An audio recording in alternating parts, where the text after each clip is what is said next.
Mobile Club Open 2021 South Asia Wildcard Regional Finals. My name is Warren Super Johnny John, being joined by Ocean Sharma. And well, the match number 2 is going to start soon. But before that, let's have a look at the overall rankings and see how things are going to be before the game. Yeah, I mean, let's have a look at the overall rankings to see where the teams are with the business. Talking about Sea League Sports, still topping the table.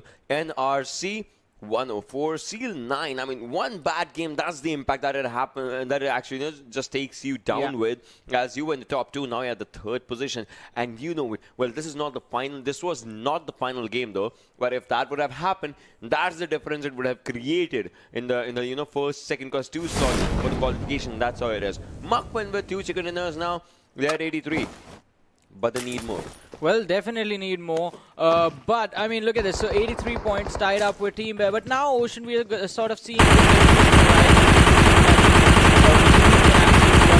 the teams that will be left behind. Because look at this. XB Rangers with 74 points. The team below them with another mediocre 60-point performance. And then we have OPEX with 63 points sitting on the 9th position. So, these teams are really, really far behind from the competition. Unless they start getting chicken dinners consistently or start finishing within the top 3 in every single match from now on, they won't have the opportunity to even contest for the top 2.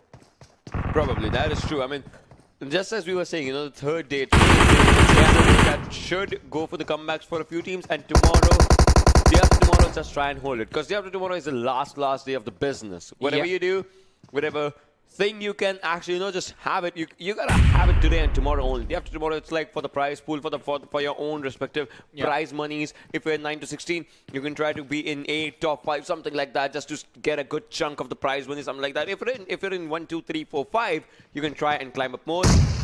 But it's still a tricky affair. It is still going to be a tricky affair, but so is the next match, ladies and gentlemen. So the map is live and the trajectory of the plane is in front of us right now. Yeah, we started from the back of the camera to Kampong. Query, Bootcamp, Finance, Camp Charlie as well. If the team wants to go there, they can go there. Paradise Resort is going to be a decent area as well. If we just talk about this one, Harten is still out here. Go into that area, but still, I would love to see 2 things. How good can Muckman hold? And the second thing is, what can Seal 9 do in this game? Like talking about both the Seals, because one is at the top and the other one dropped a bit down. So, how do these teams, play this game? Yeah, exactly. I mean, Seal 9 definitely won't be looking to take an exit on the 16th position in this matchup right now. In the early contestations. Yeah, definitely, because that is the thing that hampered their performance. It was detrimental to the performance in the last game. This time, they will be making sure that they can at least bring Team NRC in a bit of a check. There's a 12-point difference, and I think it's going to be quite easy. But moving forward in this game, so we have a really nice spread this time. We just have 2 teams heading towards that Charmy area. Yesterday there were 3 for some reason. 187 is still going there along with Team Seal. There is a team in Painan. 2 teams, well, 1.5 team heading towards the boot camp area, since we do see the other take an exit. Well, that happened. But well, right now as you can see, one is the team, right? The actually just taking the player of Team Seal, and Zaki is still out there. Uzi orange, so they have an Uzi now. I thought Pistol might just not, from my personal past experiences, I know Pistol is not a good weapon to start off the game if your opponent, has something. If your opponent does not have something, then yeah, Pistol might even, because even at that moment, Pistol does the damage that is needed. Wasn't it the World League Season 0 where we saw the pistol action as soon as the players landed and there was like some deagle action? Was that World League or some other tournament? Yeah, I miss the usage of, because if we talk about 0.45 ACP and the weapons that that it comprises with, we see less usage of 0.45 ACP nowadays, except it's Thompson. Like Thompson is where players tend to use 0.45 ACP a lot. Along that, like no one uses P1911. Like even if like I would say Thompson and UMP. UMP sometimes, yeah. Yeah, because both the weapons are sort of they work in similar scenarios: close range combats, close to mid-range combats. Good old days when Vector was the 0.45 ACP and UMP 9 was the thing. Oh, those were the days. I mean, talking about UMP 9, people used to use it so much. So, PUBG Mobile in its early stages was basically the Wild Wild West, where anything goes. Yeah, and that was like talk about M4 with nade times and all those things. That was more common than people might realize it. Yeah, that was actually more common. Like, talk about those days and. But hey, here we are. Things have changed a lot. Johnny, Yeah. we are old. Yeah, we are really old right now. But I mean, as I was saying, so things have changed. Back then, I mean, as far as tactical gameplay was concerned, it was more about just 4 people rushing in under another squad of 4. Since then, till now strategies have evolved. Individual gameplays have evolved. The skill ceiling is a lot more higher in the game compared to those early days of the game where everyone was trying to figure out what is the best possible combination, what is the best possible loadout that you could have while playing a match in a particular map, the strategies specific to every single map, drop locations, routing patterns for your teams. Everyone was trying to figure that out. But now, I wouldn't say 100% of all those things are figured out. Well, most of them are though. Most of them are, and if we talk about the Sanhok circle, you can see the circle has started forming already onto Sanhok, as that's the 60-second delay rule as well. The circle just forms up, and that's the circle formation. And if we just talk about all the other things that slowly and steadily just, increasing with itself, that's how we'll be seeing the damage as the players will be outside the circle in the Sanhok. Damage will be happening out there. Slowly and steadily just, increasing. You can see an RCMR, the plus sign right next to him. Well, fights are happening or something. I mean, he was so... Yeah, he was alone and he was knocked down. He didn't nade himself again. He did that in the last... No, that was some other player. That was a player. That was Sealand. Yeah. Mistaking himself. But he's alone. You never know what happens. There's no clue in the game.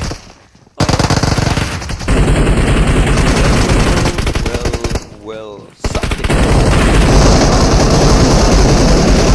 We've seen that happen yesterday. Give me my gun back. But I guess if you are gonna revive your teammate again, it's nothing lost. Just like early game fun. Especially if you have no one around you. There was absolutely no one around Team NRC, so they're allowed to have a bit of fun for themselves. I mean, hey, not in the moment when it's regional finals going on. You have to be serious. I mean, you can have fun being serious, right? Once you get kills and chicken dinner, like you have fun being serious or something like that. I don't know. Had this been like later on in the game, had this been like 14, 15 minutes in, definitely no one is going to attempt that. It's 5 minutes in. Oh, yeah, the team is like, hey, come here, I'll show you something. And then like, we've done that. We have done that to a lot of people. We've done that. I mean, we are bad teammates, man. Something. But when Mark, when the team's out, are just moving up forward. OPMF onto the other direction. 5 minutes, almost 6 minutes onto the game. And as we just talk about the scenario of Sanhok, we talk about a fast-paced game, but it never is. That's how. The players change with the mentality. Yeah, definitely. And the mentality is definitely going to change because look at NRC.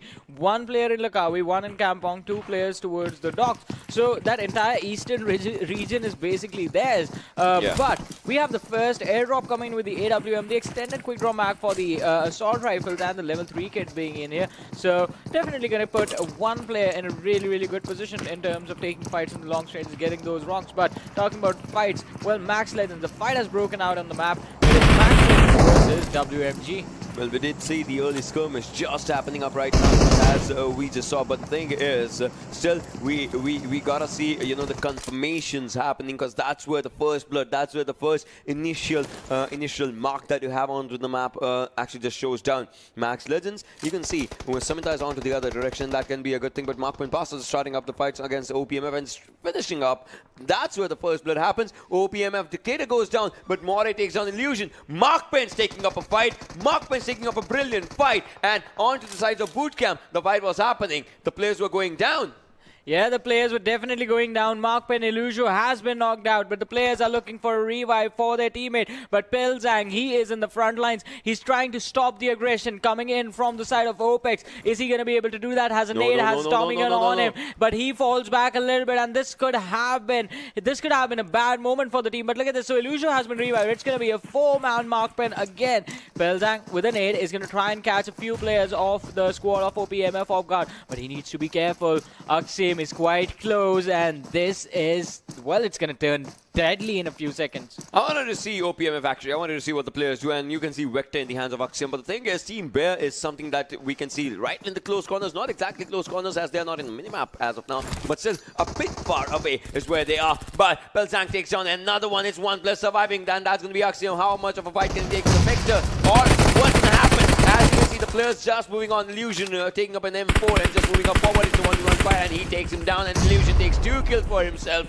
Brilliant wipe coming up, but Team Bear, alright, so well, they are just a bit far away. Marksman! Now this team is talking the game with its own game.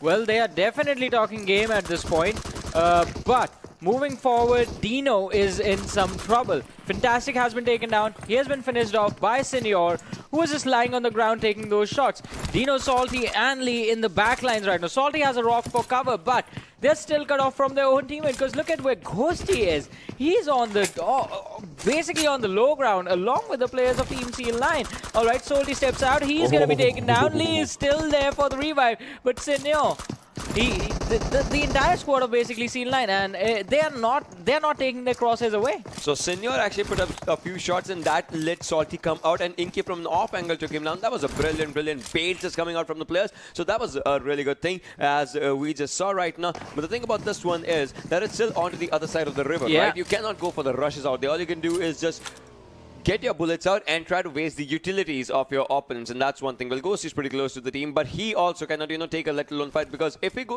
gets knocked down, you know that you cannot come to revive him. But yeah, I think the X factor in this thing is going to be that I don't think Ghosty's position is compromised right now.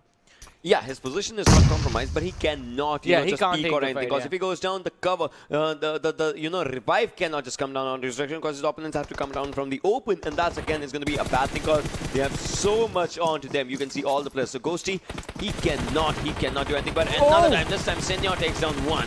Well, Salty again. This is the second knock, and second knock means your health slowly is going to go onto a drastic shift. But hey, 2 times onto the barrier. Lee has been spotted down. Lee might as well just go down. He's on really low HP. Maddox on from the other direction. B2R is taking up a fight onto the players of Seal 9. I mean, Seal 9, they need to change their perception as of now. They need to go or do something with guns blazing. They did try on Dino, but they were not ready for B2R and Dino Ghosty. He is still the one who knocked right onto these areas. Talking about B2R, look at them just moving up forward, and they can backstab Team Dino, and Team Dino will not be ready for this one. Salty, he's just moving on to the back inside, but he is not going to like what he sees when B2R will be right onto their corners. Salty wants to be one with the nature, but does the snake bite bad? Because the thing is, it's only 2 snakes out there. That's Lee and Salty. Well, Ghosty is still on to the other direction, so that's one thing. The grenade from B2R was almost about to hit the own teammates. But do you think this is actually wise? Because, well, we have seen how much pressure Dino has been taking from the team of C9, and since B2R are here, now they're going to take that pressure. So this is the thing. They know they cannot take the fight against S9, because that's far away. Might as well try and, just take a fighting. If there's a fighting chance, let's try it. They know it. Get a few points. Yeah, they have told this to Ghosty, and Salty, the grenade did do a bit of damage on Salty as well. So now that's one thing. And B2R Krieger, well, they are onto the other directions as well. B2R Horse, still, just trying to have a really good area for him. Salty, again, damage is being done onto his direction. If they, right now what B2R is saying, if one player goes down, we rush. But well, is this right? Talk about this. Trigger discipline. One player. Oh no, Lee, he did try, but he goes down as of now. He will be finished, and Dino Salty is out there in the open as well. Dino Salty might be the next one to go down. Too much trigger discipline, that's what it was. Saw 3 players, the 4th one actually saw him back and took him down behind the rock. Now it's just a 2-man squad of Dino that is surviving Ghosty and Salty, and they're gonna have to see if they can survive for a long time. Ghosty still hasn't been spotted out. Salty is gonna be taken down by the team of No Chance. So a couple of squads just all piling on top of the players of Dino, and they're gonna be finished off. I mean, they never wanted this to happen in this way, right? They always thought that the fight will be happening against Seal 9, only one-sided fight, one direction, like unidirectional fight is what it will be. But B2R, right from the back and sides, just come close to them, and they change it. But hey, No Chance Cocktail takes on Dino Salty, and that's one thing. So there's like quite a lot of teams in this cluster that they know that they are against each other, but not exactly that they are against each other. Well, first team did get eliminated, that was OPMF, and now Dino Ghosty's last one surviving. He has to survive, come what may. The thing is, he's trying a really long rotation right with the blue circle, and that is because the circle is also coming. So his survival is it's gonna be a bit tough because he has one booster and two first aid, so he kind of need to just do everything. He has to be one with the nature and has to move inside the circle. It's a risky job. Yeah, it is definitely going to be a risky job. Plus, he can't go for a direct rotation now that he's all alone and is the last player surviving for his team. But look at this. So we have XB Rangers on our screen right now. Have a good couple of huts for themselves in the query area, but there's a team present right next to them. XB Rangers do need to be careful. Otherwise, if they make too much noise, they can be charged upon. And since the players are a little bit spread apart from each other, Max Legends can actually take advantage of the situation, finishing one player, taking their position, moving on to the other, finishing them off, taking their position, and then rinsing and repeating the process until the entire squad of XB Rangers is out. Well, yes, that's just one thing. That's the way the fights have been just moving up forward. But talk about Max Legends. The previous game, the team got eliminated on what, 15, 14 spot, but obviously they had the kill points for themselves, so they got 2 kill points in the previous game. In this game, they would want to just change that number somehow. Talking about WMG Spider, well, still the circles hit. Just going on to that individual, and circles still just moving up. But the thing is, they still have to look forward to how they can get into that circle, because there's this one team of B2R.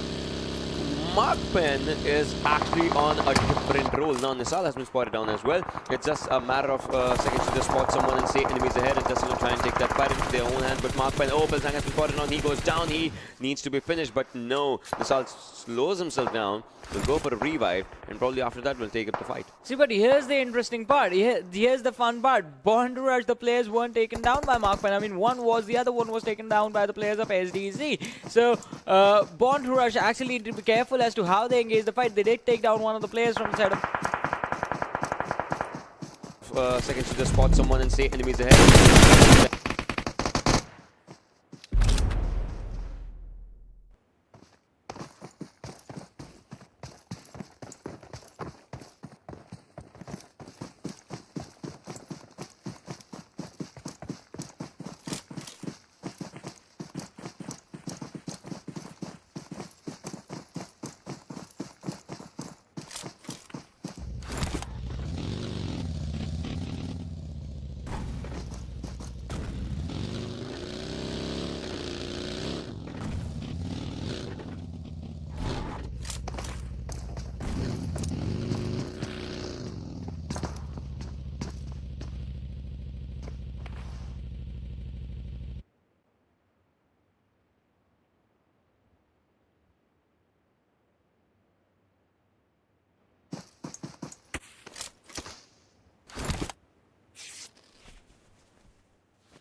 Just go on with the fight right. Surviving uses up a vector, but no. Team Bear gets eliminated. Now is the time to revive. Well, sounds like it, but the thing is, you have to, just go against the queries area, go inside the circle. It's gonna be a long, long day. Yeah, and it's a difficult terrain to maneuver as well. So, quite a troublesome situation for the squad, for the lads over there. But look at this, talk about trouble. Dhage is actually moving forward towards the players of SDMZ. He has 3 kills out of the 4 that his team has in total. But the players of SDMZ, are they gonna be caught unaware by the position of their opponents? I don't think so, because SDZ, 2 players have been taken down, and the third one is really low. The revive is going to come in a few seconds. Sniping on the backlines, but Array with an 8 misses its mark. Insanity trying to revive Dhage. The smokes have been deployed, but the smokes also act as beacons, and if a nade falls inside this one, then it's going to be an end to Dhage and Insanity at the same time. There's definitely going to be an end out in that one if this just happens. But look at this, No Chance Rock will take down C9 Roy, and Roy will be finished down as well by No Chance Anka. So the kill just comes home to the players. But as we just talk about the players and everything, you can see Markman is also in a lot of trouble as the players are going down. They did, the 2 players have been taken down. The revive should just arrive, but right now CMC, they still have to take up this fight. But this is the low ground, high ground fight. Yeah. So this kind of sometimes becomes tricky. The grenades, the nade parade should be just happening right about now. And inside the circle, it's 187 away from the fight. So it's that team's chance to just get a good hold of points, because previously it has been ups and downs, more downs than ups. Yeah, definitely more downs for 187. They don't have a good position in the overall standings, sitting somewhere along the bottom 3, but if they can capitalize on this match, they can bring themselves a little further up. But look at Mark Penn builds, and right next to the players of Born to Rush. Yeah, he is down as well. Like, obviously, Yeah. you know, he needs a revive. So that's just one of the things. So Mark Penn was looking like a really strong team, but right after the next game, it's just on to the ups and downs. Well, Sandy takes up one step with the on to the other direction now. Psycho all needs to do is just, you know, heal up and move forward. Otherwise, the rush is coming from the back inside. That's Max Legend for you as they are rushing onto the areas. SDC as well. Psycho is the last one surviving, and he's sandwiched by 2 teams. He still wants to take up a fighting chance if there is. He takes down 1. He actually just takes the team down. Meanwhile, Markman gets eliminated.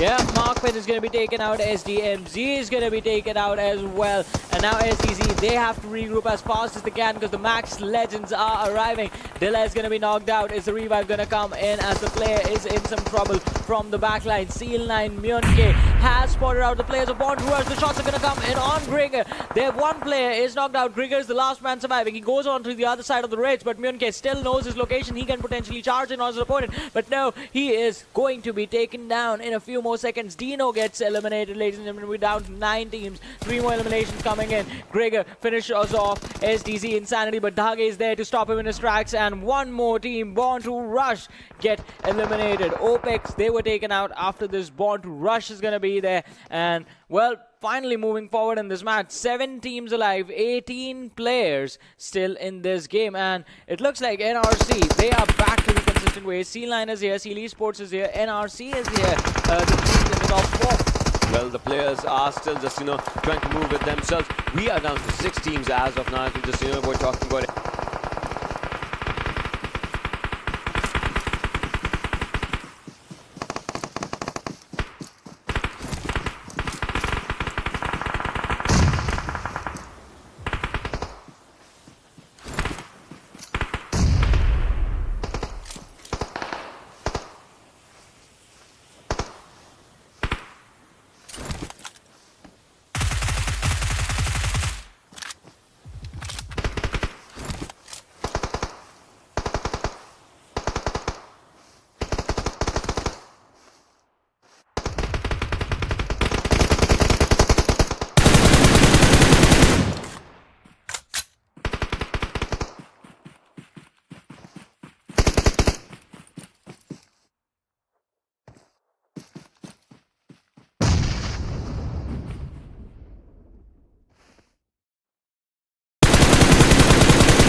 Wally's going to have a comfortable time moving inside the circle, and he has made sure that his team is going to be there with 6 kills. NRC in a lot of trouble as Cocktail actually managed to take down Pablo, runs in his direction to get the finish. But who is going to get the finish on Pablo? Oh, it's the player from No Chance. Aka actually managed to confirm a kill for his teammate. No Chance in a wonderful position in this game. They have 8 kills to their name. Could this be the turning point for this team? Inside of the top 3, Amar, he is going for a heal battle with 11 first aids. But his booster bar is really low. You know, that might just be a lot tricky than he would have thought of it. But, well, he's getting placement points. Seal9 gets eliminated. It's down to Team Seal. No Chance as they are taking fight against each other. Will Team Seal get this chicken? That's important. Or No Chance. Will they open up the bank account right now with the chicken? That's Cocktail as well. Will he reload or not? That's the big question. He has a good grenade. He tosses it on. That was a smoke onto the left hand side for the cover. That's a brilliant strategy right now. But now moving up forward, more and more smokes are just going out in those areas.